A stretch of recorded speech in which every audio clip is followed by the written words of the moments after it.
Hi. Hello. So first of all, you've been in London for a few days, and Yes. it is the first time for you in London, and I think in Europe as well. Yeah. Well, the So, closest I've been to here was Spain, and that was when I was in college. okay. So how do you feel about London? Um, well, my first impression of London has been just an insane journey of, like, just total euphoria.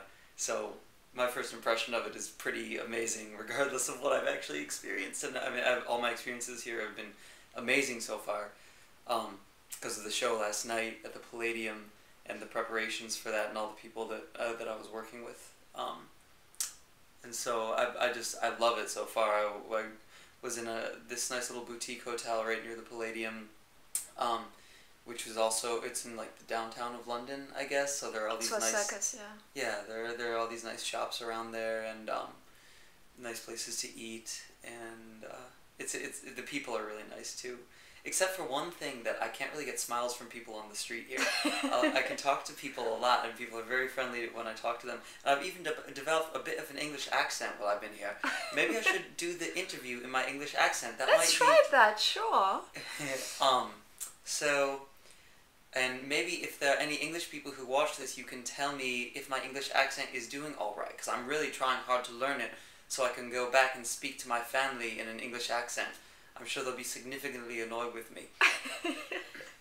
Um, So yeah, you talked about the show yesterday, which was amazing. I was there, and it was really incredible. So how did you feel about the whole show and all the special guests and incredible musicians you could meet and play with? um, Man, I can't even begin to describe what a trip this has been. It's been, like, seriously one of the best musical experiences I've had so far. I feel like lately, over the past 2 years, um, just everything I've been doing has been a step up and a step up, and this one is nothing short of that. I mean, I'm playing with John Blackwell. First of all, was or by the way, for those of you who don't know, he's the drummer in Prince's band. He has been for 12 years, um, and tours on the pop circuit with other cats like Justin Timberlake, and just got the most amazing portfolio, and the most deep pocket ever. It's ridiculous. Just and his ears are so wide open, um, and such a sweet guy as well. Being able to play with the likes of these guys has just been such an amazing experience, and to do it in the Palladium, where, God, when I was in 16, the first, like, band that, well, I was in the Slack Daddies when I was 14, but the first fusion band that I was in when I was 16, we played Palladium by Weather Report, the song, and I didn't even know that it was a place, but I found out like a couple years later that it was an actual venue, and I've wanted to see it ever since. And the first time I see it, I'm playing there. I see it from the stage behind Dave Weckl. Like, it's just, it was, I can't even begin to tell you what a trip it was for me. I just had so much fun. And it was such a focused trip because we learned 3 hours of material for the show. And we didn't get to play with the other people except for the rhythm section, which came from Chicago. All the other people we didn't get to play with until the day before the show at the rehearsal. And so it was a really focused few days of traveling and grinding to learn with these people to play this material as best as we could together, and then performing this marathon show. I mean, I don't even know how long. Do you remember how long the show ended up being? Because I didn't even. At least 3.5 hours. I mean, I don't know how long the interval was, but it started around 7:30 and finished around 11. So that's, yeah, about 3.5 hours. So yeah, that was incredible. Seriously. Yeah, it was a marathon, but it was so ridiculously fun. And I mean, to have that opportunity was just such a blessing. Yeah, to play with those people, and for them to be so sweet. Everybody except for Ginger Baker I knew you would mention that name. was really nice. I'll tell you the story about Ginger later if you want. But yeah, everybody else. I mean, Dave Weckl is such a sweetheart. He's like, I mean, he went out of his way to say hi to everybody and shake everybody's hand, and I've been listening to him since I was in that fusion band when I was 16, and yeah, he's just such a great guy. And John Blackwell as well. I really hope I get to play with these guys more. I'm sure I will, being in the Buddy Rich band now, the band that Kathy Rich is like carrying on basically. We're gonna do more shows like this, more tributes with more great drummers, and hopefully with these guys again, because it's just a trip. I've loved every second of it. Awesome. So you're now heading towards north for a few shows with your trio. Yes. So can you tell us a bit about this, the different shows you have lined up? Yeah, absolutely. I probably won't be able to remember or pronounce the actual names of the towns that I'm playing in. I'm sorry, English people, but I can't pronounce your towns. I keep on saying Lanarcost, but I think it's Lancaster or Lancaster. For one of the towns that I'm playing in. It's all around Cumbria. I know I'm going up to Cumbria. I think there's Carlisle, which is around there. I don't really know the difference between the places. But if you watch this interview within the next 10 days, it'll be on my website. All of the listings of the actual names of the towns and the venues.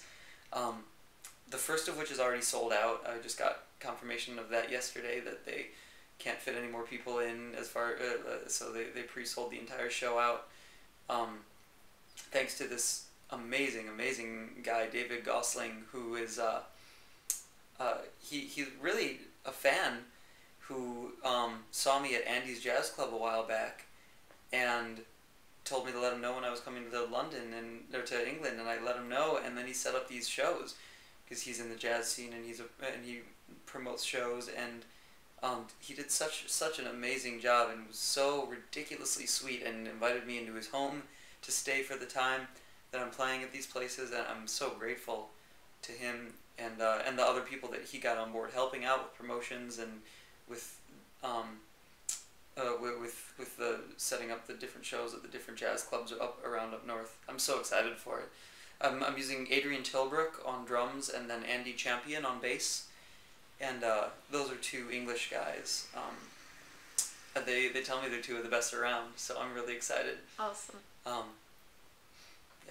Cool. I think you're also going to France and Germany this time. I am. So well, yeah. I'm in Paris. I'm going there. That's mostly for vacation. After these 10 days. Yeah, you need some rest. Yeah, after these 10 days with these 4 shows, I subletted a little apartment in the middle of Paris, and I'm just gonna go, and I'm really excited to just go outside in the morning, like right after the sun has risen, and eat a croissant, have a coffee and an orange juice, and sit out at a little cafe and relax and just soak in the atmosphere and the culture, and do that for a week. Except for I think I'm gonna actually end up playing and recording a little bit, because I've been in communication with some people out there that I know who actually want to get me on some stuff, but none of that solidified, and I'm mostly just counting that as a vacation. And then after that I go to Germany, to Bremen, in which, by the way, Laura Bach, who is my new assistant, has been ridiculously amazing in setting up all these travel arrangements. I've never had a trip thus far in my career that I didn't have to like work a lot on just sitting on the computer, doing all the administrative stuff as far as booking flights, looking for the cheapest places to stay, etc., etc. And it took care of all that, and I'm really grateful to her for doing that.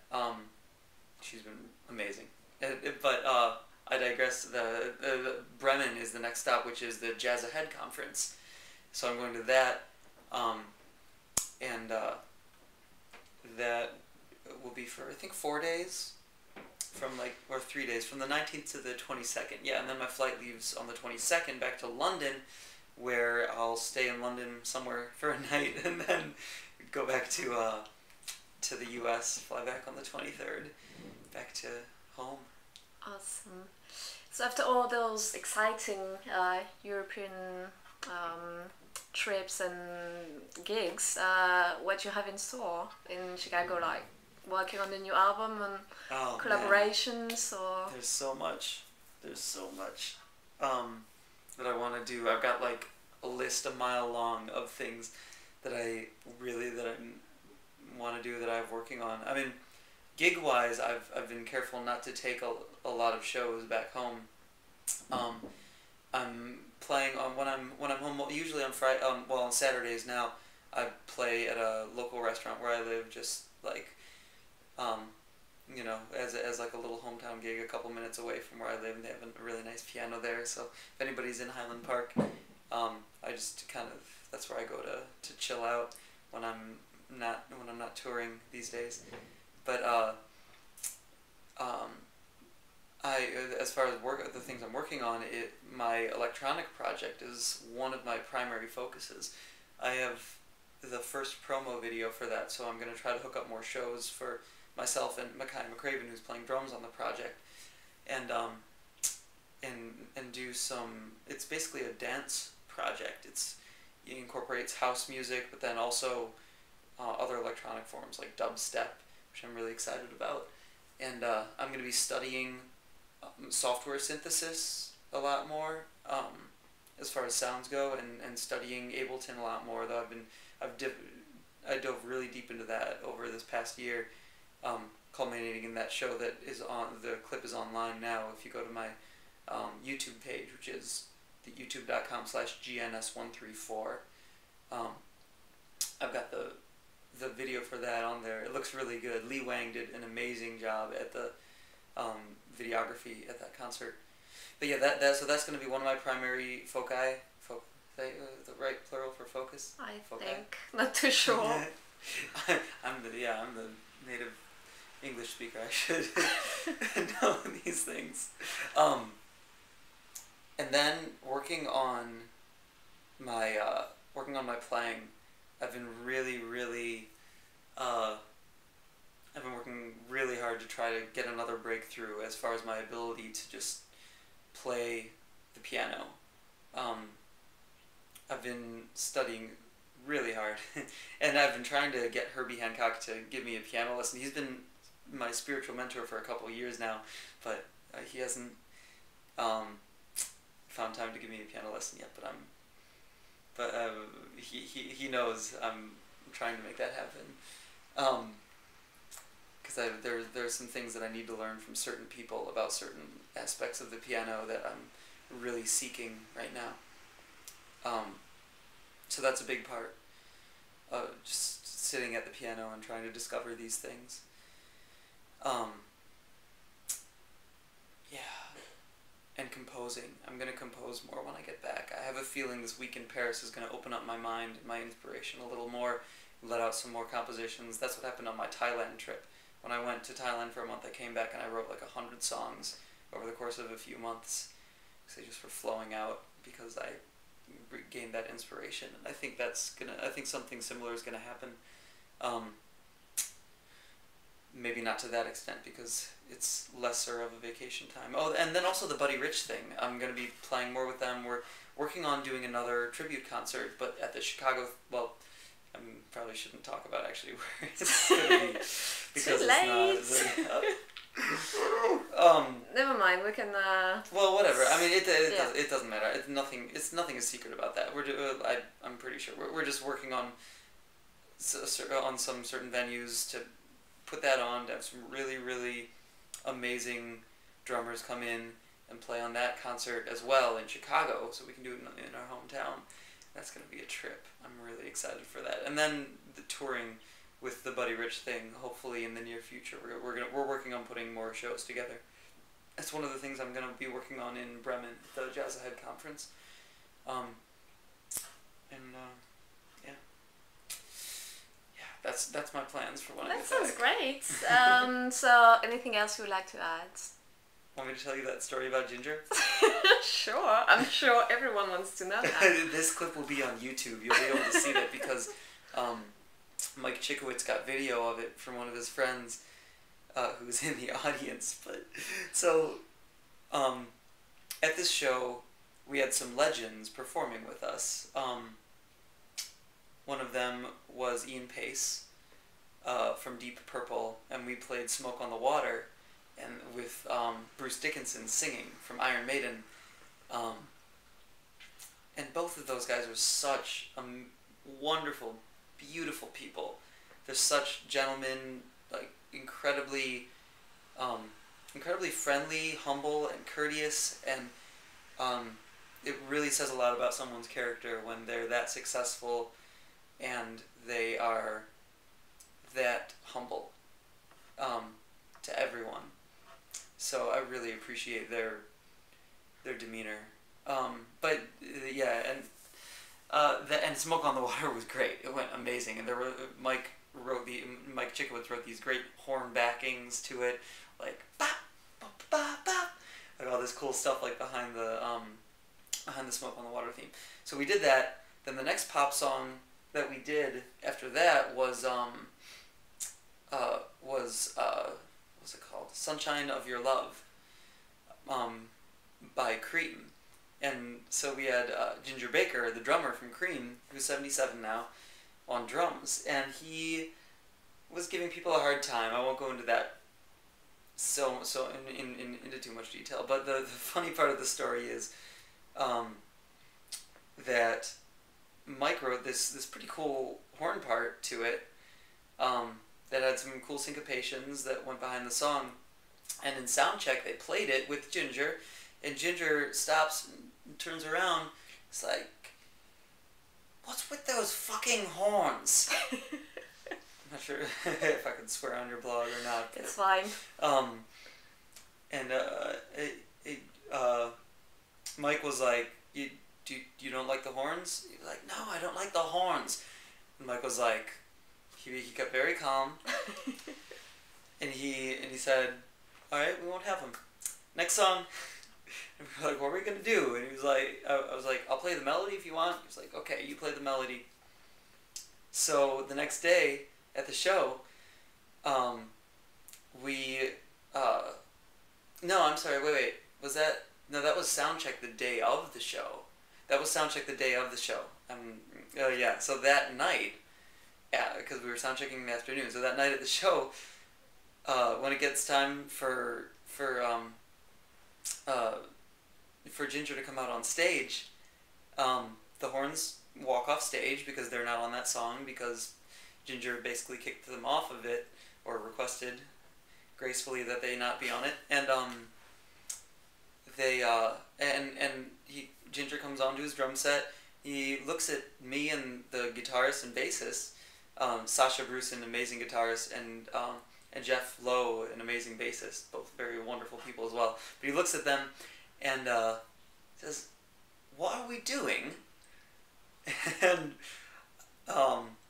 Sasha says, "We're doing Sunshine of Your Love." And he says, "Well, where are the horns?" Jeff was like, "They're not playing. You asked them not to play." And he's like, I could tell he was amused by it, because he knew how ridiculous the situation was. He smiled a little bit. And he was like, all right. And so we played it, and I played the melody.